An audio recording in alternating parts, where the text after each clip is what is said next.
Hi, I'm Monica Shah from Revenue Breakthrough, and today on the More Money series, I'm going to reveal 3 ways to make communicating with your team so much easier.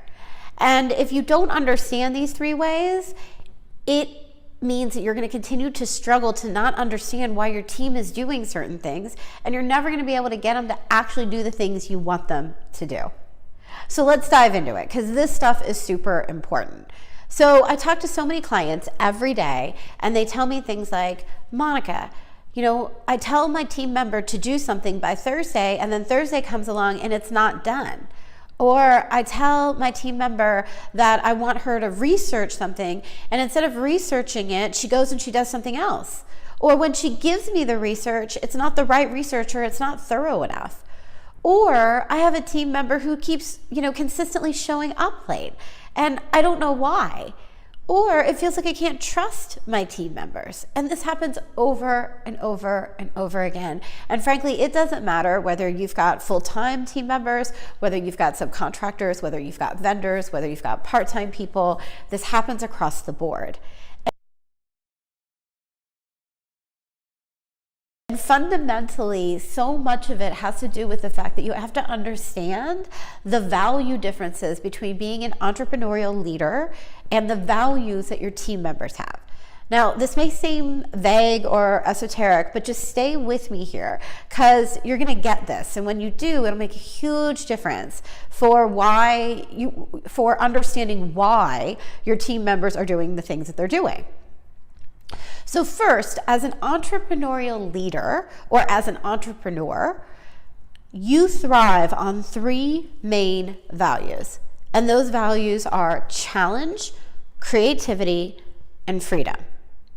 Now let me break this down. Generally, challenge refers to doing new things. Having a variety of things to do, being asked to do things that you may not know how to do yet. Now, I know some of you are like, no, I don't thrive on challenge, Monica. Like, I could use a lot less challenges in my business right now. But if you look deep down within yourself and you've been an entrepreneur for more than a year, you actually do thrive on challenge, because all entrepreneurship is new challenges every day, new things that you don't know how to do, new things to learn. It's why it's amazing and also at the same time really stressful.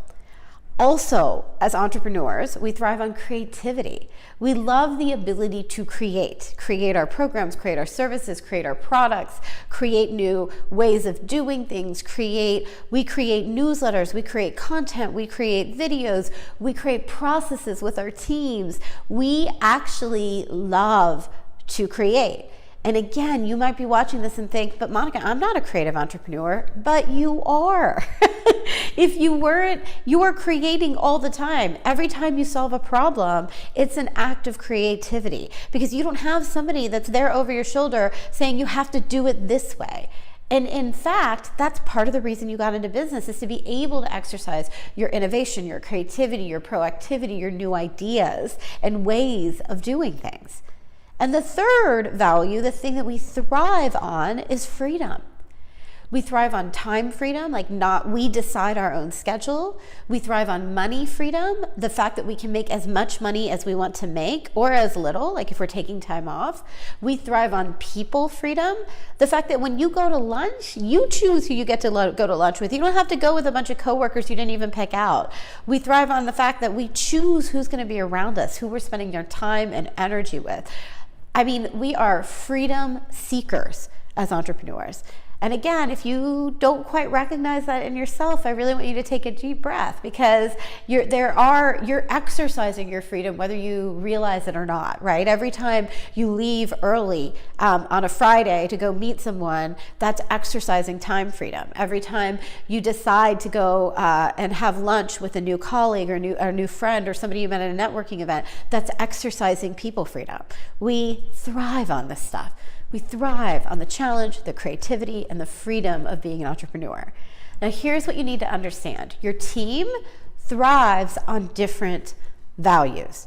Now, don't get me wrong. It's not like they don't like challenge and creativity and freedom, but in order for them to be good team players, they actually have to have a whole different set of values. They thrive on consistency, structure, feedback, and connectivity. Consistency, structure, feedback, and connecting. So let me really give you the distinction here. We thrive on challenge and everything being new and always diving into things. They thrive on consistency, meaning that there are consistent meetings where they get to check in with us. There's consistency in processes. So if we tell them to do something the first time, they know how to do it the second time and the third time. There's a consistency in knowing when they can reach out to us, when we show up. So it's interesting, right? Because as entrepreneurs, this is why we struggle, is that we don't actually love consistency. We don't want to have to be in the office for a meeting every Monday and Wednesday and Friday. We don't want to have to show up and support someone through work, through writing through processes. We like freedom, we like challenge, but our teams need consistency. They also need structure. And what I mean by structure is they need, a time that they're going to come in, a time that they're going to leave. They need to know what their job roles are and what they need to do to win. Like, in order for me to win, I need to close 3 new sales every single month. Or in order for me to win, I need to make sure that I'm reaching out to every client, or that I'm checking off, these 12 things that I have to do every day, every week, every month, and every quarter. Structure. And when they don't have structure, what's happens for them is that they don't know how to win. They don't know how to please you. They don't know how to do well in their job because there's no measure, there's no standard.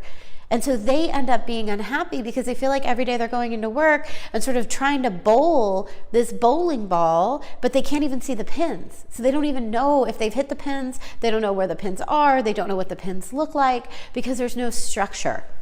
Right? And again, that's really the opposite of being an entrepreneur, because we don't actually need a lot of structure, right? As a leader, we thrive on creativity. We thrive on new things all the time, and new structures and new ways of doing things and new ideas, right? And so you see the conflicts that starts to happen between you and your team. And finally, the last one, they thrive on feedback and connection. So they actually need to connect with you. And they need feedback. Like, part of having a team member, I always tell my clients this, is not so much that they do things perfectly. They're not going to do everything perfectly. It's the reason they're working for you is to get better, to be continuously improving. And so what we want as entrepreneurs is we want freedom. We want to be able to shoot out of the office at 3:00 and have everybody handle our stuff and do everything perfectly.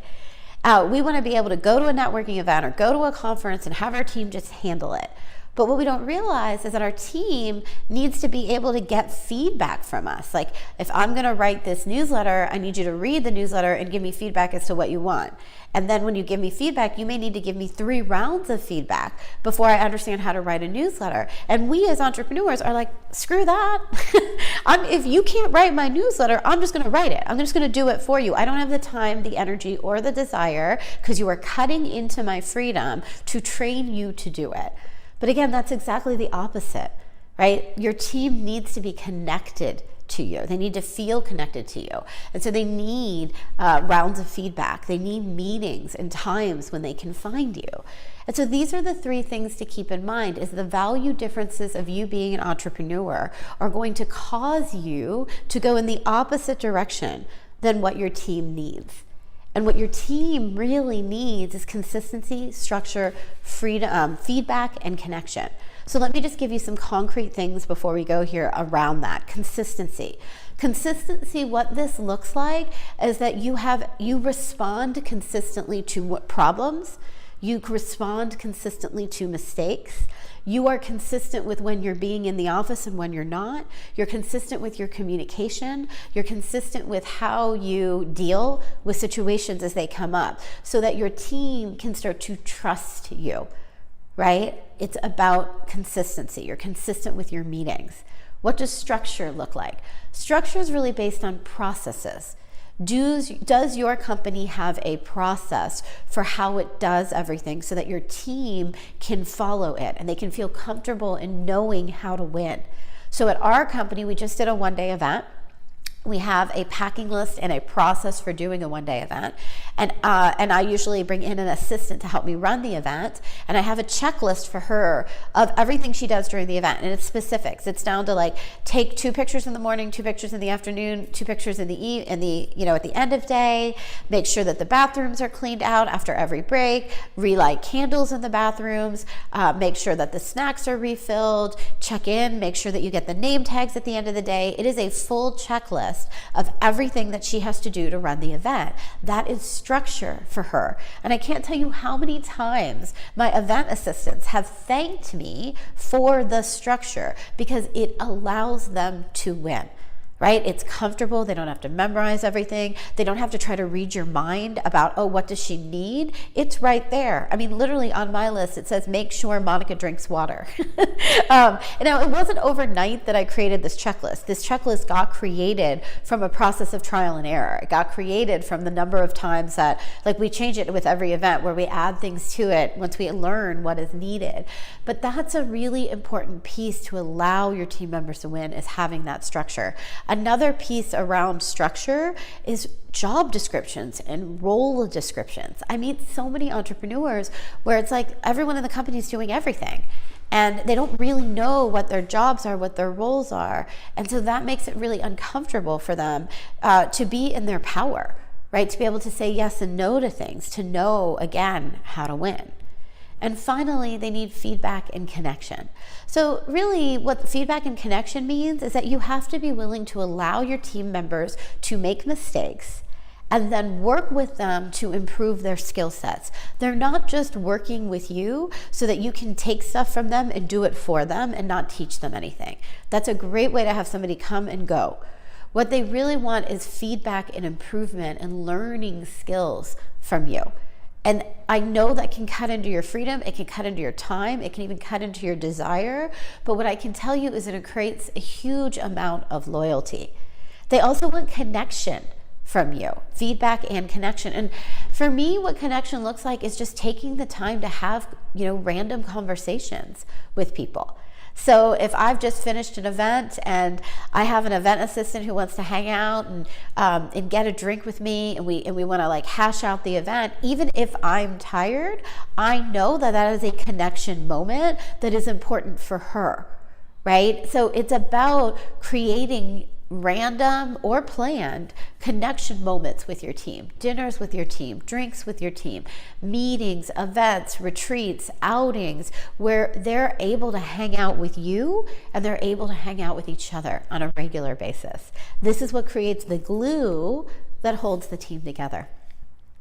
So with that, I hope that this helps you to think about why there might be communication breakdowns or why there might be expectation breakdowns with your team.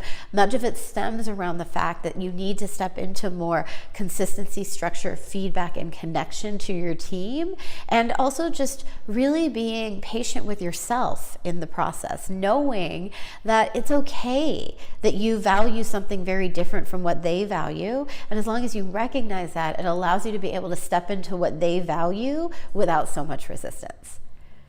So with that, my wish and hope for you is that you have better communication and understanding of your team. If you enjoyed this video, please give it a thumbs up below. And while you're down there, go ahead and subscribe so that you can get my future videos as well. And when you subscribe, please remember to turn on the turn notifications on button so that you're notified the next time a video comes out. And please feel free to leave me a comment or a question. I'll be on here to answer them. And I love connecting with you. And don't forget to look at the video description because there'll be a link there for a resource that will take this conversation even further. And before you go, check out some of my other videos that relate to this content down below.